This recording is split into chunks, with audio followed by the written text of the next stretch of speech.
Bakit nga ba hindi ka pa successful? And the reason is, there is a purpose behind everything. Kaya naman, 12, 13, 14, 15, kaya naman, samahan nyo akong talakayin kung bakit nga ba hindi pa tayo successful. Ba't ako nakatingin dun? Siyempre, mas cool yung effects.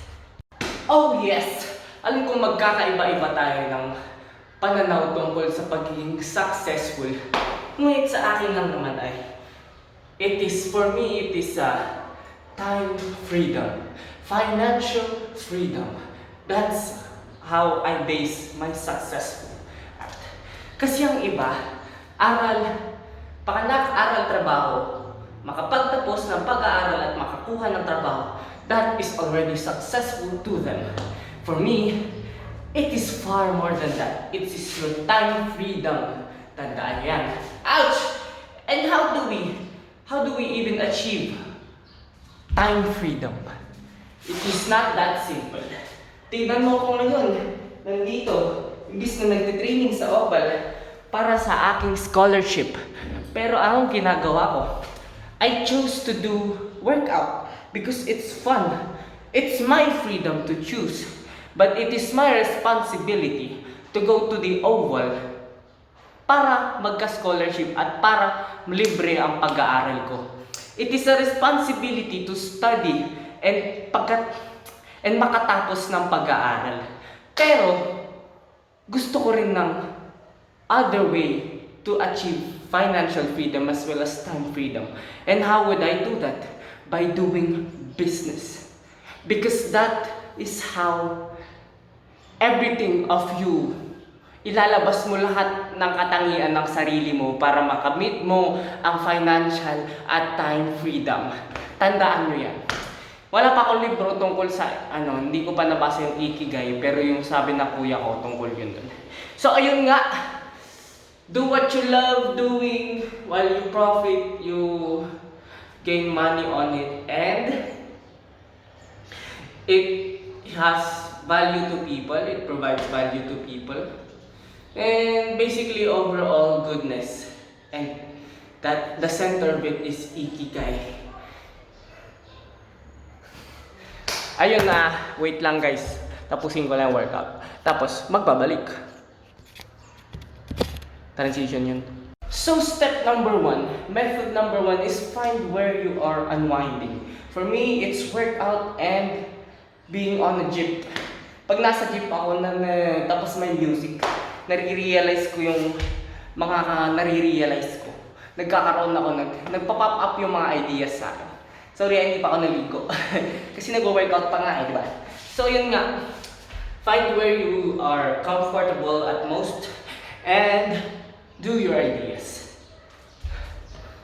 So ayun, nag-research na ako about dropshippings, YouTube, and basically every business model that you can have.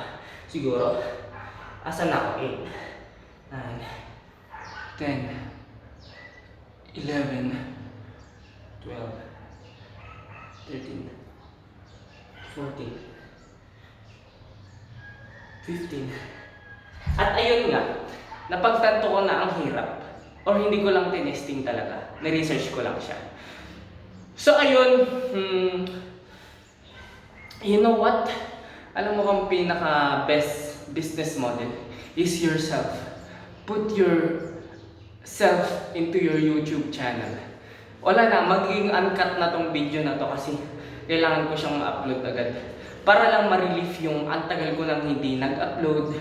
Tapos, parang hindi ko na tututukan yun.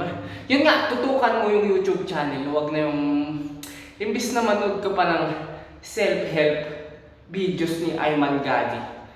Puta, gawin mo na ng paraan yung sarili mo para makapag-upload dahil dun magsisimula ang journey mo. Upload! At saka, isa pa, kung iniisip mo na magdadrop, tapos gawin kung ano-anong gusto mo, siguro merong yung time na mamimiss mo yung school. You know why? because of interaction. Kapag ikaw ay nag-drop, hindi naman sinasabi kung wala kang kaibigan. Pero kasi ako, personally, in my own experience, pag nagbabakasyon, hindi ko kasama yung tropa, namimiss ko sila. Pero nagbe-business ako. Means, nagagawa ko yung ginagawa kong business. It's part of the process to be lonely.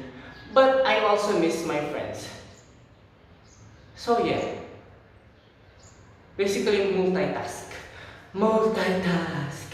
Dahil, hindi mo ma-live yung buhay mo kung pinagsasabay mo sila dalawa. Kaya, focus on one.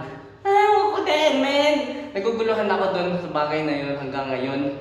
Pero alam kong gusto ko na makasama ko yung kaibigan ko at yung pamilya ko while doing my business. Diba? Ganun ang hirap. Pero mapapagtanto din natin yan. Samahan nyo. Hindi ko kasi alam eh. Huwag niyo ko gayahin dun sa part niya. 1, 2, 3, 4, 5. Ayun lang for now. Gagawan ko to ng cinematic kapag nagka-camera ulit ako at nagka-oras ako. Thanks for watching Stitched Videos by James Lenyan. And sabay niya akong kunin yung answer sa aking tanong. See you in the next video. Goodbye! Ayun, hindi ko pa nga pala nasabi yung aral sa aking sinasabi. So why are we not successful yet? Because there is a purpose behind it, diba? There's a reason behind it. And there is a purpose. Ano ba yung ulit-ulit yung sinasabi ko? Basta yun yung point. Maybe we will get greedy if we are rich today. That's why the lesson today that the Lord is trying to teach us is to strive for kindness and goodness before we will go to the top. Because if we are at the top na ganito yung state natin, na hindi pa natin nararanasan lahat ng pagsubok na kailangan nating maranasan before tayo maging successful, is talagang hindi yung goodness yung magdadrive sa atin, kundi yung mga gusto lang natin ngayon. Kaya yun, meron purpose dun. For me personally, kapag naging rich kasi ako, meron akong first goal and second goal. First goal, syempre mag-invento ng waste segregation machine na makakatulong sa buong mundo. Second option, which is probably yung gagawin ko din. Pero yung first option ko yun. Second option is maka-get ng Lamborghini, mga ganun, mga bahay. Pero di ko pa alam yung feeling kung ano yung mas better dun sa dalawang yun. Sa akin personally. Pero alam kong ito yung mas makakatulong sa mundo. Ito yung medyo personal and selfish way. Kaya ayun, nalilito pa ako kasi hindi ko pa naman nagawa, di ba? O, di ba? Okay. Yun lang. Goodbye.